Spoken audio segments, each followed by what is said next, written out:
로마서 11장 11절부터 24절까지의 말씀입니다. 그러므로 내가 말하노니 그들이 넘어지기까지 실족하였느냐? 그럴 수 없느니라. 그들이 넘어짐으로 구원이 이방인에게 이르러 이스라엘로 시기나게 함이니라. 그들의 넘어짐이 세상의 풍성함이 되며 그들의 실패가 이방인의 풍성함이 되거든 하물며 그들의 충만함이리요. 내가 이방인이 너희에게 말하노라. 내가 이방인의 사도인 만큼 내 직분을 영광스럽게 여기노니 이는 혹 내 고륙을 아무쪼록 시기하게 하여 그들 중에서 얼마를 구원하려 함이라. 그들을 버리는 것이 세상의 화목이 되거든 그 받아들이는 것이 죽은 자 가운데서 살아나는 것이 아니면 무엇이리요? 제사하는 처음 익은 곡식가루가 거룩한즉 떡덩이도 그러하고 뿌리가 거룩한즉 가지도 그러하니라. 또한 가지 얼마가 꺾이었는데 돌감람나무인 내가 그들 중에 접붙임이 되어 참감람나무 뿌리의 진액을 함께 받는 자가 되었은즉 그 가지들을 향하여 자랑하지 말라. 자랑할지라도 내가 뿌리를 보존하는 것이 아니요 뿌리가 너를 보존하는 것이니라. 그러면 내 말이 가지들이 꺾인 것은 나로 접붙임을 받게 하려 함이라 하리니 옳도다. 그들은 믿지 아니함으로 꺾이고 너는 믿음으로 섰느니라. 높은 마음을 품지 말고 도리어 두려워하라. 하나님이 원 가지들도 아끼지 아니하셨은즉 너도 아끼지 아니하시리라. 그러므로 하나님의 인자하심과 준엄하심을 보라. 넘어지는 자들에게는 준엄하심이 있으리니 너희가 만일 하나님의 인자하심에 머물러 있으면 그 인자가 너희에게 있으리라. 그렇지 않으면 너도 찍히는 바 되리라. 그들도 믿지 아니하는데 머무르지 아니하면 접붙임을 받으리니 이는 그들을 접붙이실 능력이 하나님께 있습니다. 내가 원 돌감람나무에서 찍힘을 받고 본성을 거슬러 좋은 감람나무에 접붙임을 받았으니 원 가진 이 사람들이야 얼마나 더 자기 감람나무에 접붙이심을 받으랴. 아멘. 아멘. 오래전에 한 그 영상으로 오디션 프로그램을 본 적이 있는데 외국 거였습니다. 그림을 그리는 재주가 있는 사람이 나왔더라고요. 정한 시간에 빠른 시간 안에 그림을 그리겠다. 이게 이 사람의 미션이었습니다.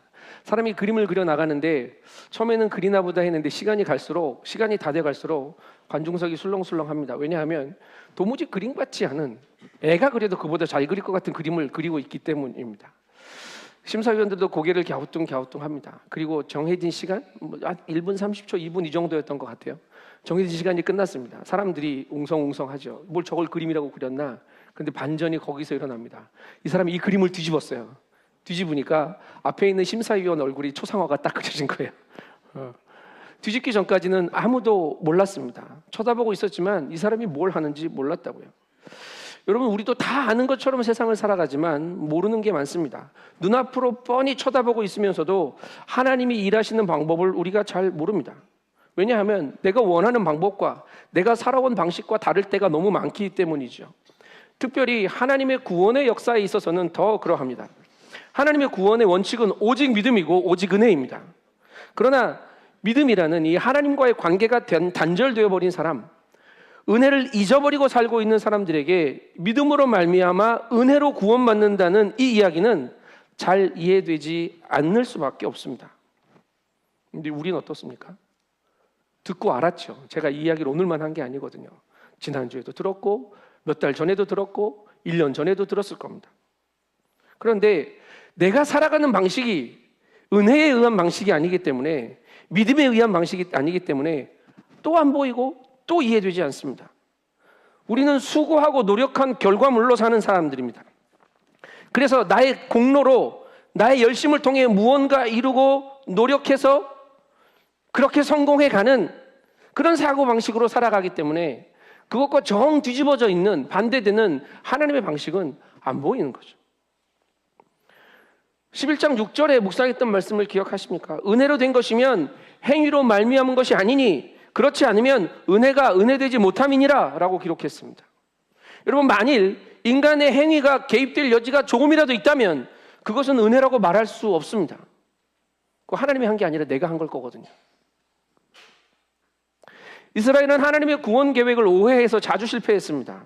구약 시대에는 우상 숭배하다가 망했죠. 우상 숭배한 대가로 벌로 북이스라엘이 남유다가 망에 흩어지고 바벨론으로 끌려갔습니다. 내가 주인 되고자 내 마음대로 할 수 있는 우상을 만들기도 하고 섬기기도 하다가 생긴 결과입니다. 신약시대에는 어떻습니까? 그들이 그렇게 기다리던 메시아가 왔는데 예수를 배척하고 알아보지 못하고 십자가에 못 박아 죽여버렸습니다.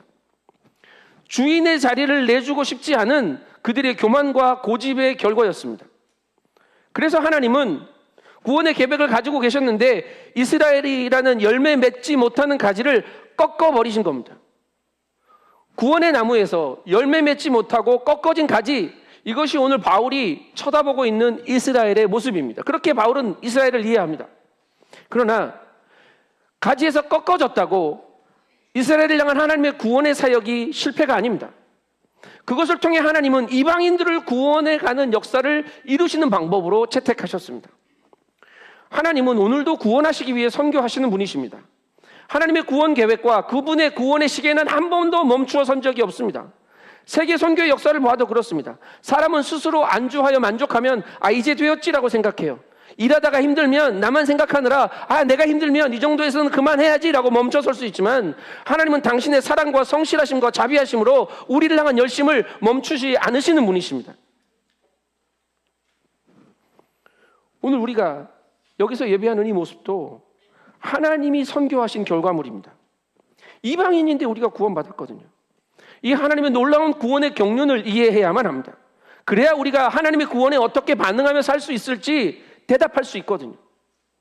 꺾어진 가지의 이야기를 통해서 인생의 실패까지도 풍성함이 되게 만드시는 하나님, 꺾어진 가지의 자리에 꺾여 버려진 우리를 접붙이셔 넣으신 그 하나님의 은혜, 그렇게 우리를 구원하시는 하나님의 은혜의 방법을 깨달아서 놀라운 구원의 역사 안에서 주께로 한 걸음 한 걸음 더 나아가는 시간 될 수 있기를 소망합니다.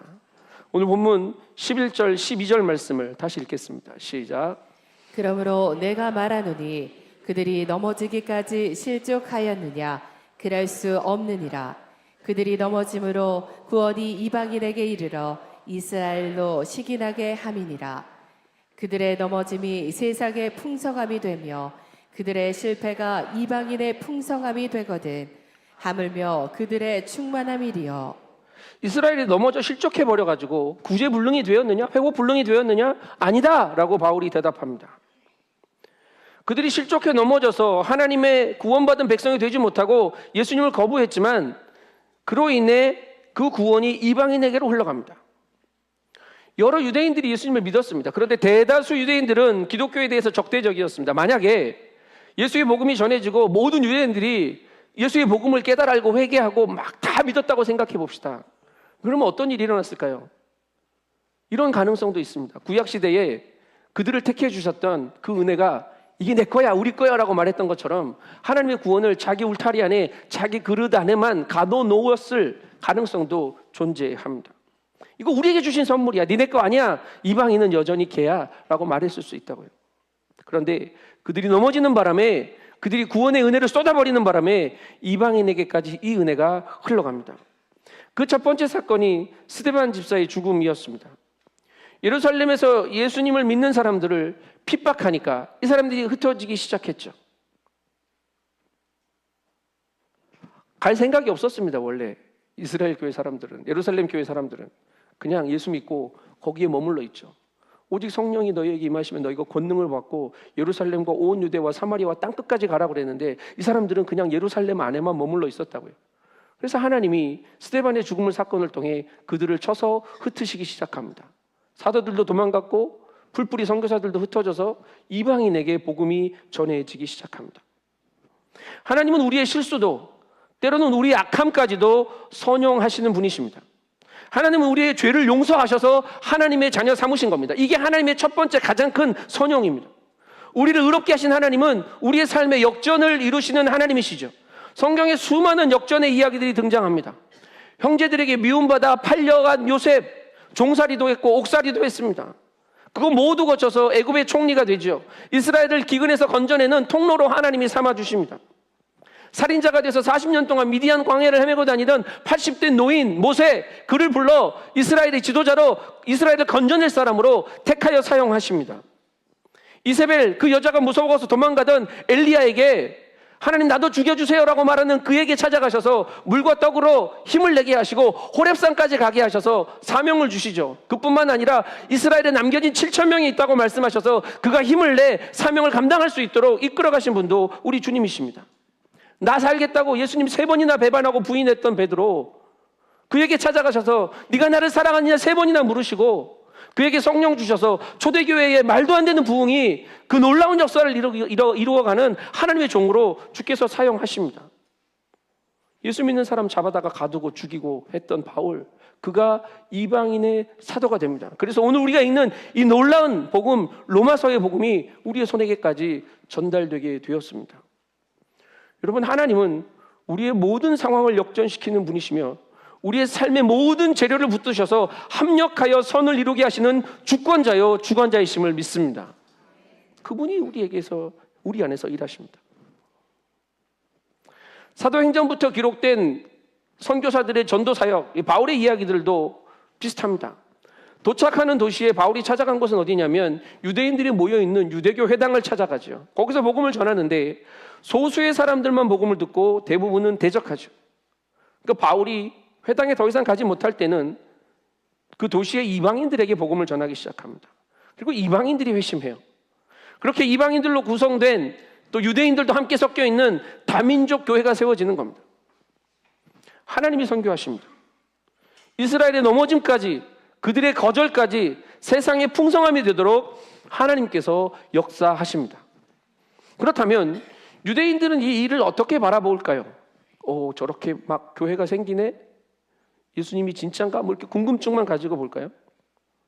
바울은 구원이 이방인에게 이르러서 이스라엘로 시기가 나게 함이라라고 기록합니다. 이스라엘이 시기에서 믿고 돌아옵니다. 이 일을 위해 바울은 이방인의 사도의 직분을 영광스럽게 여기고요, 기쁘게 감당하고 있습니다. 왜냐하면 내 고륙의 친척이 내가 이방인에게 열심히 전도함으로 인해서 아무쪼록 시기에서라도 그들 중에 얼마라도 구원받았으면 좋겠다, 이 마음이 바울에게 있는 거죠. 팀 켈러 목사님은 이 이방인들의 복음 들음으로 인해 유대인들이 시기한 이야기를 사도행전 6장의 이야기가 첫 번째라고 설명합니다. 초대교회가 가난한 사람들을 돌보기 위해서 집사들을 따로 세우는 장면이 사도행전 6장에 나옵니다. 많은 유대인들의 제사장이 그리스도를 믿게 되었다는 말도 그 뒤에 붙어 있습니다. 사도행전 6장 7절 말씀 같이 읽어볼까요? 같이 읽습니다. 시작. 하나님의 말씀이 점점 왕성하여 예루살렘에 있는 제자의 수가 더 심히 많아지고 허다한 제사장의 무리도 이 도에 복종하니라. 이유는 이렇습니다. 원래 제사장들이라는 사람들이 했던 일이 뭐냐면 백성들이 성전에 가져왔던 11조를 가지고 가난한 사람, 어려운 사람을 구제하는 일을 하는 게 제사장의 직무 중에 하나였죠. 그런데 유대 사회에 그 일들이 잘 이루어지지 않았습니다. 근데 예수 믿는 사람들을 보니까 성령 받아서 집에 있는 재산 다 팔아서 유무상통하고 서로 나누어 쓰고 그 일이 너무 많아지니까 제자들이 이건 우리는 기도와 말씀에 전무할 테니까 집사들을 뽑아서 이 일을 하자라고 그 일을 감당하는 사람들을 따로 세울 정도로 일이 너무 잘 되는 겁니다. 들여다보고 있으니 이게 말씀인 거예요. 이게 율법의 성취인 거예요. 그래서 귀 기울이고 듣고 허다한 제사장의 무리가 이것을 듣고 믿게 된 겁니다.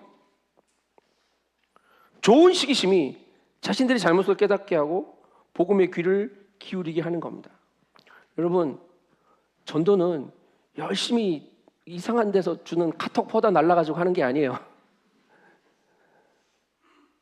성령을 받은 사람의 삶이 그들로 하여금 이게 뭐지? 라고 보게 할 때 그게 시기심이든 궁금함이든 주께로 돌아오게 하는 통로가 되게 하는 줄 믿습니다. 하나님은 유대인들의 실패까지도 이방인의 풍성함이 되게 하십니다. 실제로 지금 이 시간도 유대인들은 복음을 배척합니다. 그러나 하나님의 나라는 지금도 확장되고 있습니다.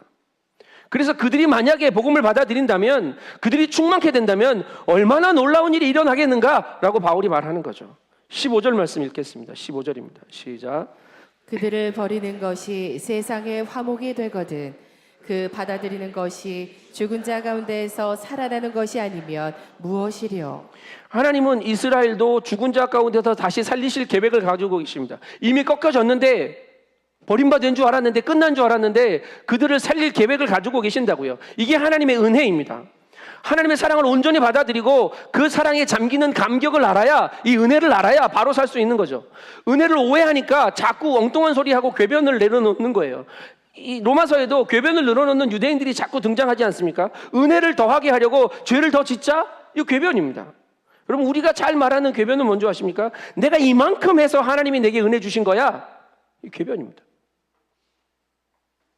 은혜에 대한 반응은 내가 뭘 했는지를 생각하는 게 아니고요, 값없이 용서와 사랑받은 것에 대한 감격이 내 안에서 샘솟아 오르는 게, 이게 은혜 받은 증거입니다. 내가 뭘 했는데, 내가 이런 오랜 시간 동안 이렇게 교회를 섬기고 하나님을 섬겼는데 하나님이 그래서 나한테 이런 걸 해주신 것 같다. 이 이야기는 은혜를 모르는 사람의 이야기예요. 누가복음에 예수님께 향유 부은 여인의 이야기가 나옵니다. 그때 예수님이 그 집 주인이 불편하게 생각하니까 이런 이야기를 하죠. 너는 내가 니네 집 들어올 때 발 씻을 물도 안 떠왔는데 이 여자는 옥합을 깨트려 머리카락으로 내 발을 씻고 있다라고 말합니다. 그러면서 이런 말을 해요. 많이 용서받은 자가 많이 사랑하는 것이다. 많이 용서받았으니까 많이 사랑하는 겁니다. 많이 은혜 받았으니까 많이 주님 뜻대로 살고 싶은 겁니다. 노력의 결과로 은혜를 얻어내기 위한 삶을 사는 사람이 아니라, 우리의 삶의 모든 결이 은혜의 결과가 되는 신앙을 살게 되기를 바랍니다. 왜 그렇게 사십니까? 은혜 받아서요. 왜 그 일을 하십니까? 은혜 때문에요. 인정받으려고 하는 일이 아닙니다. 칭찬받으려고 하는 일이 아니라고요.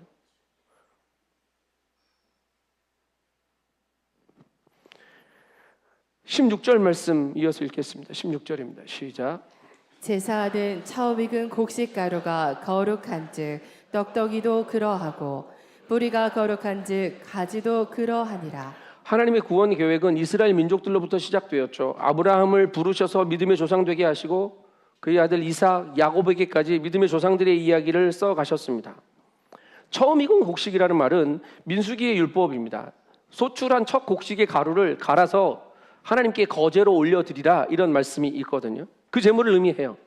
그런데 오늘 바울은 이 이스라엘의 족장들이 처음 익은 곡식 가루라고 예를 드는 겁니다. 떡덩이는 제사 때 드려지는 떡이 아니고요, 이 첫 가루를 드리고 난 다음에 이제 먹고 살아야 될 거 아닙니까? 그 가루로 떡을 만들었어요. 자, 처음 드린 내 밭에서 나온 모든 소출의 첫 것을 하나님 앞에 드려서 거룩하게 하나님이 받으셨기 때문에 내 삶에 내가 먹고 사는 떡도 거룩해야 하는 겁니다. 이 이야기를 하고 있는 겁니다.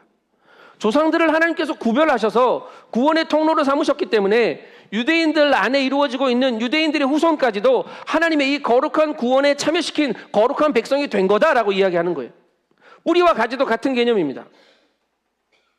그런데 이 나무가 열매를 맺지 못합니다. 하나님의 뜰에 심겨진 감람나무라면 아름답고 푸르고 좋은 열매를 맺어야 되는 게 당연한데 그렇지 못한 결과를 낳았어요. 열매 맺지 못한 나무는 어떻게 해야 되는 게 맞습니까? 찍어서 불에 던져져야 하는 게 맞습니다. 예수님이 오시기 전에 세례 요한이 예수님이 오실 길을 예비하면서 광야에서 이렇게 외쳤어요. 독사의 자식들아, 누가 너희를 가르쳐 임박한 진노를 피하라고 하더냐? 회개에 합당한 열매를 맺어라. 속으로 아브라함이 우리 조상이라고 말하지 마라. 하나님이 능히 이 돌들까지도 아브라함의 자손들이 되게 하실 거다라고 말합니다. 그리고 이미 도끼가 나무 뿌리에 놓여 있으니 좋은 열매 맺지 아니하는 나무마다 찍혀 불에 던지리라 라고 선포하죠. 여러분, 이게 하나님 뜻이었습니다. 그런데 하나님이 이 도끼로 나무 찍는 일을 유보하시고 아들을 보내신 겁니다. 아들을 보내셔서 회개의 길을 여셨고요, 성령을 통해 회개에 합당한 열매를 맺게 하십니다. 그렇게까지 하셨는데 이 구원 계획 속에 참 감람나무에서 꺾인 가지들이 존재한 거죠. 17절 말씀이 그걸 기록합니다. 같이 읽습니다. 시작. 또한 가지 얼마가 꺾이었는데 돌 감람나무인 내가 그들 중에 접붙임되어 참 감람나무 뿌리에 진액을 함께 받는 자가 되었은즉. 참 감람나무가 꺾였습니다. 떨어진 그 자리에 돌 감람나무인 우리가 붙어서 접붙임을 당했습니다. 그리고 뿌리에서부터 나온 진액을 공급받게 되었다는 이야기죠. 신약자들 중에 이 구절을 농업의 연구를 통해 설명하시는 분들이 있습니다. 감람나무 농사에서 특별히 더 이상 열매를 맺지 못하는 감람나무가 있을 때가 있대요. 그때는 감람나무를 잘라내고요, 그 위에다가 돌감람나무의 어린 가지를 갖다가 붙인답니다. 그러면 이 돌감람나무의 어린 순 때문에 나무 전체에 생기가 돈대요. 이제 감람나무는 다시 열매를 맺을 수 있습니다. 감람나무에 생명의 순환이 일어났기 때문이죠. 이스라엘이 그런 모양입니다. 참 감람나무의 진액을 받는 게 돌감람나무입니다. 이 뿌리의 진액은 뭐냐면 아브라함 때부터 시작해서 예수의 십자가로 드러내신 믿음으로 말미암아 의롭다함을 받는 생명의 복음의 진액을 받아들이는 겁니다. 근데 돌감람나무는요, 야생에서 돌보는 사람이 없이 자라는 나무입니다. 접붙여진 믿음의 사건으로 인해 버려졌던 나무가 하나님과 새로운 관계 속으로 들어오게 된 거죠. 바울은 에베소서에서 이걸 이렇게 표현합니다. 원래는 그리스도의 밖에 있었고 이스라엘 밖에 있는 사람이었는데 너희가 외인이고 소망도 없고 하나님도 없는 인생들이었다. 그런데 전에 멀리 있던 인생들이 그리스도 예수 안에서 그리스도의 피로 가까워졌느니라 라고 설명합니다. 아멘, 아멘. 여러분, 예수가 원뿌리가 되셔서 우리를 받아주시는 겁니다. 이 나무를 접붙이는 일을 이게 설교를 하려다 보니까 접붙이는 게 뭔지 좀 공부하고 싶어가지고 접붙이는 방법을 검색하다 보니까 이런 게 있더라고요. 접붙이는 원 기둥을 대목이라고 합니다. 그리고 접붙여지는 나무를 접목이라고 하죠. 보통 대목은 뿌리 나무예요. 뿌리를 내리고 있는 나무가 대목이고요. 접목은 이제 열매를 맺고 싶은 나무를 가져다가 거기다 꽂으면 그 열매, 이 나무 가지의 형질이 열매를 결정한다고 합니다. 쉬운 예를 들게요. 우리 한라봉, 카라양, 별거 다 드시죠? 이게 귤나무를 잘라서 그 위에 한라봉 가지를 꼽아서 그게 한라봉을 맺게 하는 겁니다. 그러면 원래 씨부터 뿌리거나 새싹부터 자라게 하는 시간보다 훨씬 기간을 단축하게 되는 거죠. 그런 걸로 우리가 여러 가지 이 만감류들을 먹고 있습니다. 제주니까 이해가 팍 되시죠? 그런 것도 있더라고요. 아카시아 나무를 잘라서 그 위에 사과나무 가지를 꽂아서 병을 잘 견디는, 척박한 땅에서도 잘 열매 맺는 사과를 맺는다는 거죠. 근데 이걸 공부하고 나니까 논리가 뒤집어져요. 앞에 말했던 거하고 달라요. 좋은 나무 가지인 참감람나무 가지를 잘라버리고 안 좋은 열매 가지인 돌감람나무를 갖다가 붙였단 말입니다. 우리 농사법과는 달라요. 여러분, 이 나무에 돌감람나무 열매 맺어질 것 같은데 어떡하죠? 농부가 잘못된 방법을 선택한 겁니까? 아닙니다. 접붙임의 능력이 하나님께 있다고 바울이 분명하게 이야기합니다. 23절 말씀 같이 읽겠습니다. 시작. 그들도 믿지 아니하는데 머무르지 아니하면 접붙임을 받으리니 이는 그들을 접붙이실 능력이 하나님께 있습니다. 23절 본문은 이미 꺾여버린 유대인들을 이야기하는 겁니다. 꺾여서 버려서 어디 물에 태워져야 할 그 가지들도 믿으면 하나님이 다시 가져다가 꽂으실 거라는 이야기예요. 그 능력도 하나님께 있어요. 그러면 버려진 우리를 가져다가 다시 꽂아서 그 돌감람나무 가지가 하나님이 기뻐하시는 열매를 맺게 하시는 일이 하나님께는 불가능하지 않다는 말씀입니다. 아멘. 주께 능력이 있습니다. 이게 하나님의 은혜입니다. 하나님이 우리를 구원하시는 방법입니다. 내가 무슨 가지였는지가 중요하지 않아요. 하나님의 은혜가, 하나님의 역사가 구원입니다. 접붙이시는 능력은 오직 하나님께만 있습니다. 가지들이 꺾인 것이 내가 접붙임 받기 위한 건데 라고 우리가 고개를 들고 뭐라고 말할 수 있겠습니다. 그러나 그것은 나의 어떠함 때문에 그 가지가 꺾여 나간 게 아닙니다. 버려진 가지는 믿지 않았기 때문이고 접붙여진 우리는 믿음을 유지하고 있기 때문에 붙어 있는 거라고요. 그 믿음은 하나님이 우리를 긍휼히 여겨주셨기 때문에 생긴 결과입니다. 그래서 여러분, 우리의 구원의 이야기를 다시 정돈해야 합니다. 값없이 은혜로 구원받았습니다. 우리가 구원을 돈 주고 구매하거나 싸워서 노력해서 성취하거나 쟁취한 게 아닙니다. 그래서 구원은 나의 성취의 공로로 나의 의로 여기면 안 돼요. 그러면 교만해질 수밖에 없습니다. 전적인 은혜, 이 부분이 정돈되지 않으면 신앙생활이 깊어질수록 시간이 더해갈수록 내가 무슨 일을 해도 교만의 덫에 빠지게 됩니다. 내가 이만큼 했다고, 나 아직도 이 나이 먹어서도 이거 하고 있다고. 여러분, 그것과 하나님의 은혜가 어떤 상관관계를 가지고 있는지 고민하셔야 해요. 내가 무엇을 했으니 라는 말은 신앙의 방향이 나를 향해 있는 지극히 자기중심적인 신앙이 되는 겁니다. 내가 한 일이 있으니까 하나님이 은혜를 주셔도 감사가 없는 거예요. 감사할 이유가 없죠. 내가 헌금했으니까, 내가 봉사했으니까, 내가 헌신했으니까. 그게 굳어져 가면 무슨 일이 생기냐면요, 절대 회개하지 않습니다. 근데 알아요. 교회 공동체는 회개해야 한 공동체라는 걸. 그러니까 내가 회개 안 하니까 네가 회개해야 되는 거예요. 자꾸 정죄하고 자꾸 판단하고. 회개 안 하는 사람이 판단하는 겁니다. 회개 안 하는 사람이, 내 가슴을 찢지 않는 사람이 공동체를 깨뜨리는 거라고요. 그렇게 종교인이 되어 갑니다. 매일 선악과 따먹는 거죠. 어떻게 해야 합니까? 20절, 21절 말씀 이어서 읽겠습니다. 시작. 옳도다. 그들은 믿지 아니함으로 꺾이고 너는 믿음으로 섰느니라. 높은 마음을 품지 말고 도리어 두려워하라. 하나님이 원 가지들도 아끼지 아니하셨은즉 너도 아끼지 아니하시리라. 여러분, 은혜가 우리에게 요구하는 게 있습니다. 딱 한 가지입니다. 겸손입니다. 은혜는 우리에게 겸손을 요구합니다. 전적인 하나님의 주권이 우리에게 부어진 하나님의 은혜를 뒷받침하고 있기 때문이에요. 나를 높일 수 있는 근거가 은혜 안에서는 발견되어지지 않습니다. 이스라엘도 은혜 받은 민족입니다. 다른 민족들보다 수도 적고 보잘것없는데 하나님이 택해서 그들로 하여금 하나님을 예배하는 제사장 나라 되게 하셨거든요. 그런데 그것을 은혜로 깨닫지 못하고 우리의 택함 받음이다, 선민의식이다, 특권이다라고 인식하고 살다가 높아진 마음이 은혜를 더 이상 담지 못해 높아져 하나님을 신뢰하지도 못하고 믿음으로 순종하지도 못해 하나님이 꺾어버리신 겁니다. 은혜로 구원받은 인생은 하나님의 그 놀라운 은혜의 크기 앞에서 늘 겸손해야 합니다. 원 가지도 아끼지 않고 꺾으시는 하나님이 우리도 교만해지면 꺾으실 것이라는 것을 잊지 말아야죠. 두렵고 떨림으로 우리의 구원을 이루며 살아야 합니다. 두렵고 떨림으로. 이렇게 설교하면 또 묻습니다. 목사님, 어떻게 뭘 하면 두렵고 떨림으로 구원을 이루며 살 수 있겠습니까? 하지 말라니까요.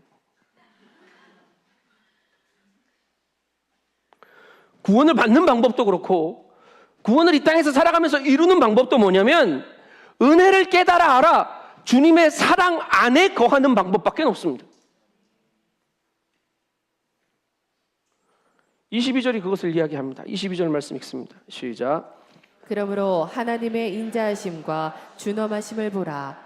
넘어지는 자들에게는 준엄하심이 있으니 너희가 만일 하나님의 인자하심에 머물러 있으면 그 인자가 너희에게 있으리라. 그렇지 않으면 너도 찍히는 바 되리라. 하나님이 두 가지 속성입니다. 사랑, 공의. 이게 하나님의 성품이죠. 하나님은 우리를 사랑하심으로 구원하시고 용납하셨습니다. 그러나 하나님의 공의와 정의로 우리를 감찰하시고 심판하십니다. 이게 오늘 성경에 인자하심과 준엄하심이라는 단어로 표현된 거예요. 하나님의 사랑 앞에 서면 용서받습니다. 그런데 하나님의 준엄 앞에 서면 죄인이 살 방법이 없습니다. 그래서 하나님의 은혜를 알고 그 인자하심 안에 머물러 있어야 합니다. 목사님, 하나님의 공의는 피하고 사랑 안에만 머물 수 있는 방법이 뭡니까? 없습니다. 그런 방법 없습니다. 하나님은 두 가지 속성을 모두 가지고 계신 분이십니다. 그 방법이 없잖아요. 우리가 그걸 못해요. 그러니까 하나님은 당신의 공의의 결과를 십자가에서 자신이 감당해 버리신 겁니다. 우리의 죄에 대한 철저한 진노를 예수님으로 감당케 하신 거죠. 이것이 하나님의 놀라운 사랑이기도 합니다. 하나님은 공의와 사랑을 우리에게 배반 없이 모순되지 않게 다 우리에게 쏟아 부어주신 겁니다. 우리가 하나님의 인자하심 안에 머물러 있는 방법은 그래서 하나님의 공의를 피하는 것이 아니라 하나님의 공의의 결과인, 사랑의 결과인 십자가 앞으로 나아가는 방법밖에 없습니다. 때로는 넘어질 수도 있겠죠. 그런데 늘 말하지 않습니까? 십자가를 향해 있으면 됩니다. 십자가를 향해 있다가 십자가 앞으로 넘어지면 일어난 만큼, 넘어졌다 일어난 만큼 십자가에 더 가까이 가게 되는 거예요. 이게 멈추지 않는 신앙의 걸음입니다. 기억하십시오. 넘어지는 자리도 십자가 앞이어야 하고요, 일어나는 자리도 십자가 앞이어야 합니다. 그런데 우리는 힘들고 어려워지면, 그러다가 실족하면 하나님이 막 겁납니다. 두려워지죠. 하나님이 나 혼내실까 봐. 하나님 앞에 민망해서 염치 없어서 십자가를 놔두고 십자가에서 멀어지는 삶의 방법들을 선택합니다. 그거 안 됩니다, 여러분. 그게 제일 잘못 신앙생활하는 겁니다. 항상 내 삶이 예수의 사랑의 십자가 앞에 그 안에 있게 해야, 그래야 살 수 있는 겁니다. 십자가를 향해 나가라 그러면 여러분에게 제일 두려운 말씀이 이거죠. 누구든지 자기를 부인하고 자기 십자가를 지고 나를 따를 것이니라. 목사님, 이게 안 돼서 안 돼요. 네. 자기 부인은요, 사명의 십자가를 지는 사람한테 필요한 겁니다. 일단 죄인이 해야 할 일은 자기 부인이 아니고 내가 죄인이라는 것을 인정하는 것 먼저 해야 됩니다. 죄인이 십자가 앞에 나오는 이유는 수고하고 무거운 짐을 내려놓기 위해서입니다. 그래서 내 짐을 인정하고 내 죄를 인정하고 십자가 앞에 나오는 거죠. 자기를 부인하라 그러니까 나는 죄인 아니야, 이렇게 자기를 부인하면 안 돼요. 내 지난 과거를 부정하지 마십시오. 인정하십시오.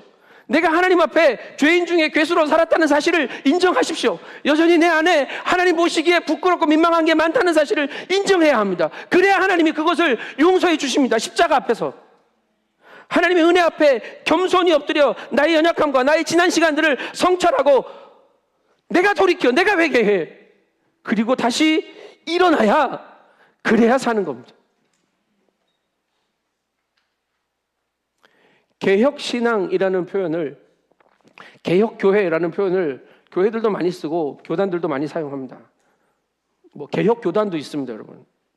그런데 진짜 개혁신앙은 뭐냐면요, 하나님의 은혜 아래서 그 은혜로 말미암아 날마다 나의 매일을 새롭게 하는 개혁이 멈추지 않는 것, 이게 개혁신앙입니다. 언제 내가 변했습니까? 한 20년 전에 구원받을 때. 네. 요즘 개혁이란 말 괜히 썼네. 요즘 개혁이 들어간 당들이 많던데. 그런 것도 없습니다.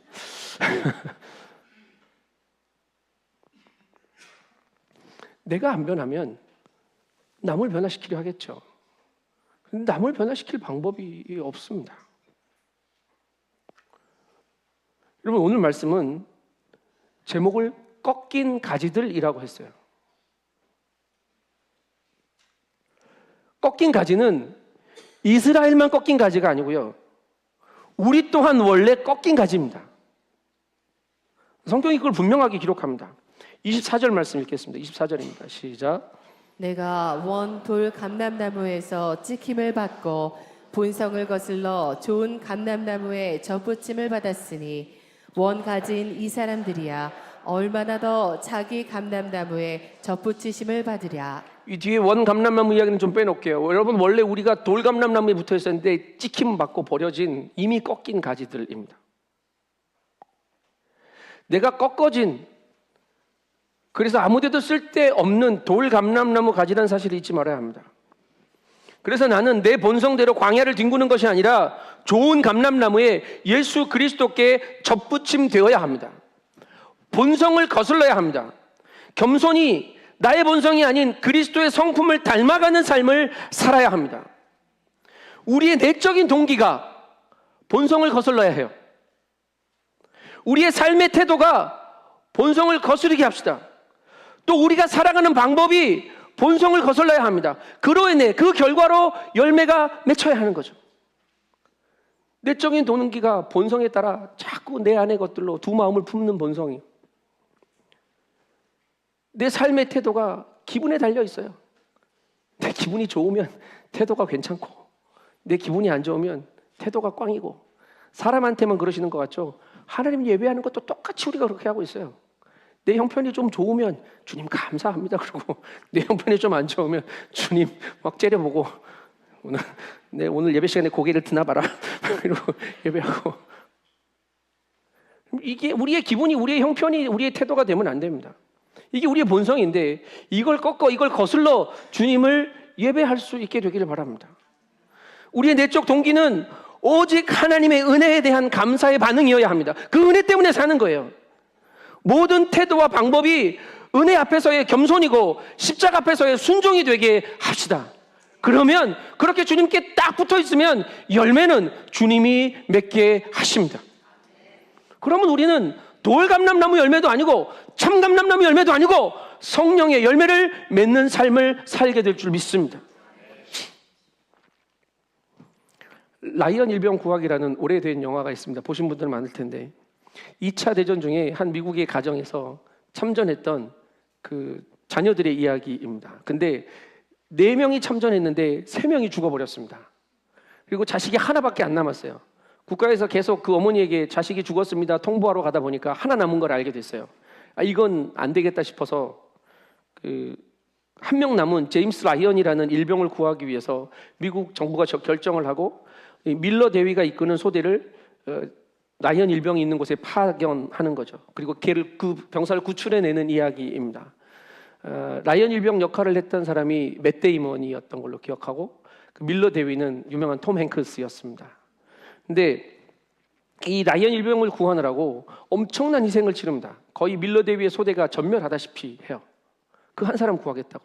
그러니까 논리적으로 이해가 안 되는, 이성적으로 이해가 안 되는 일을 하려고 막 하는 것을 영화를 보는 내내 막 부대끼게 됩니다. 그런데 영화의 마지막 장면이 이렇게 돼요. 스포일러인데 그 맷 데이먼이 나이가 들었습니다. 지긋이 나이가 들어서 이 톰 행크스 밀러 대위의 무덤을 찾아옵니다. 그리고 눈물을 흘리면서 이렇게 말을 해요. 당신의 그 희생에 부끄럽지 않게 살려고 평생을 노력했습니다. 그럼 맷 데이먼의 동기가 은혜였던 겁니다. 내가 잘 살아야 할 이유가 이들의 죽음을 헛되지 않게 해야 하겠구나라는 그 동기가 그로 하여금 열심히 살게 한 거죠. 우리의 마지막 때도 이랬으면 좋겠습니다.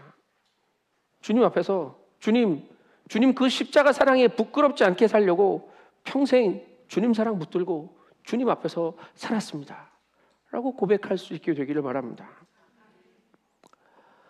자기 의에 붙들려서 무엇을 하려다가 꺾어져 버려진 참 감람나무 가지가 이스라엘입니다. 돌 감람나무에서 찍혀져 버려져 아무도 거들떠보지 않고 아무것도 할 수 없는 우리를 택하셔서 예수님께 접붙이시고 다시 살아 열매 맺게 하신 분이 우리 주님이십니다. 우리가 한 일이 없기에 전적인 은혜입니다. 꺾인 가지들을 주님이 살리십니다. 우리를 사랑하셔서 자신의 전부를 내어주신 자리에 그 상처에 우리를 접붙여 집어넣으신 거죠. 그분이 여전히 우리를 지키시고 여전히 우리의 삶에 놀라운 생각과 계획을 가지시고 여전히 성실하게 우리와 동행하고 계시는 줄 믿습니다.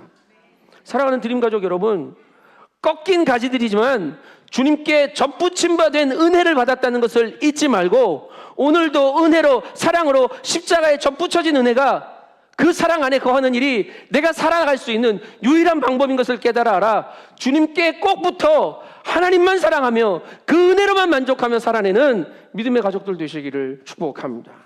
기도하겠습니다. 하나님, 죄인 된 우리를 버려 태우지 않으시고 주의 십자가에 접붙여 주셔서 오늘을 은혜로 이 날을 사랑으로 살게 하시니 감사합니다. 주님만 사랑하게 하시고 그 은혜만 의지하게 하시고 주님 사랑 때문에 그 은혜 때문에 나의 동기가 바뀌어지고 나의 삶의 태도와 방법이 달라지며 그렇게 주님 안에서 성령의 열매를 맺는 삶 살 수 있도록 인도하여 주시옵소서. 감사를 드리며 존귀하신 예수님의 이름으로 기도합니다. 아멘. 아멘. 불편하지 않으신 분들은 자리에서 다 일어납시다. 일어나서 하나님이 어떻게 나를 생각하시고 어떻게 나를 사랑하시고 어떻게 나와 동행하시는지 같이 고백합시다. 그리고 하나님 그 사랑의 동행에 멀어지지 않고 떨어지지 않고 주님께 꼭 붙어 이 은혜 때문에 살고 이 사랑 때문에 노래하는 그런 신앙 살겠습니다. 결단하며 이 찬양 하나님 앞에 올려드립시다. 하나님은 너를 만드신 분, 하나님은 너를 만드신 분, 너를 가장 많이 알고 계시며, 하나님은 너를 만드신 분, 너를 가장 깊이 이해하신단다. 하나님은 너를 지키는 분, 하나님은 너를 지키시는 분, 너를 절대 포기하지 않으며, 하나님은 너를 지키시는 분, 너를 쉬지 않고 지켜보신단다. 그의 생각 셀 수 없고, 그의 자비 무궁하며, 그의 성실 날마다 새롭고, 그의 사랑 끝이 없단다. 하나님은 너를 원하시는 분, 하나님은 너를 원하시는 분, 이 세상 그 무엇 그 누구보다 하나님은 나를 원하시는 분, 하나님은 나를 원하시는 분, 나와 같이 있고 싶어 하신단다. 하나님은 나를 인도한 광야에서도 폭풍 중에도 하나님은 나를 인도하는 분, 하나님은 나를 인도한 푸른 초장으로 인도하신, 아멘. 그의 생각 셀 수 없고, 그의 자비 무궁하며, 그의 성실 날마다 새롭고, 그의 사랑 끝이 없단. 그의 생각 셀 수 없고, 그의 생각 셀 수 없고, 그의 자비 무궁하며, 그의 성실 날마다 새롭고, 그의 사랑 끝이 없단다. 측량할 수 없는 은혜로, 감당할 수 없는 사랑으로 우리를 구원하여 주셔서 감사합니다. 주님이 값없는 구원의 은혜 가볍게 여기거나 소홀히 여기지 않게 하여 주시옵소서. 이 은혜가 내 삶의 동기가 되게 하시고, 이 은혜의 감사함이 내 삶의 태도가 되게 하시며, 이 은혜의 믿음으로 순종함이 내가 살아가는 방법이 되게 하여 주시옵소서. 주님만 사랑하고 주님만 의지하며 나아갈 때에 무너진 우리의 삶의 자리들이 다시 회복되어지는 은혜를 누리게 하시고, 그렇게 주님께 꼭 붙어 살아가는 것만으로도 승리의 이유가, 찬송의 이유가, 넉넉함을 고백하며 살게 하여 주시옵소서. 주께서 허락하신 귀한 은혜, 내 것이 아니고 주님 것인 줄 알아 구별하여 예물로 주님께 드립니다. 쓰여진 곳마다 거룩하게 사용하여 주시고, 아버지의 영광이 나타나며 죽어가는 생명들이 돌아오는 일에 복되게 써 주시옵소서. 구별하여 드렸으니 남겨진 모든 우리의 인생도 거룩하게 하여 주시옵소서. 주님의 뜻을 쫓아 살게 하여 주시옵소서. 육신의 연약함으로 무너진 삶의 자리들의 이야기로 눈물을 흘며 기도하는 하나님의 사람들을 기억하여 주시고, 상한 육신은 치유하여 회복되게 하시고, 무너진 삶의 자리는 성령 붙들고 십자가 붙들고 다시 일어나는 복을 허락하여 주시옵소서. 이제는 우리의 삶의 주인 되시는 예수 그리스도의 은혜와 아버지 하나님의 크고 놀라우신 사랑하심과 성령님의 내주 교통 충만케 하시는 역사가 우리의 모든 삶의 이야기를 십자가의 은혜로 예수의 사랑으로 바꾸어 주님께 접붙임 받아 열매 맺어 살아가기로 결단하는 머리 숙인 성도들과 이들의 가정과 일터와 삶의 자리 위에, 우리 드림 공동체 위에, 제주의 지식훈련센터와 온 열방의 선교사님들 위에 이제부터 영원토록 함께 계시기를 간절히 축원하옵나이다. 아멘.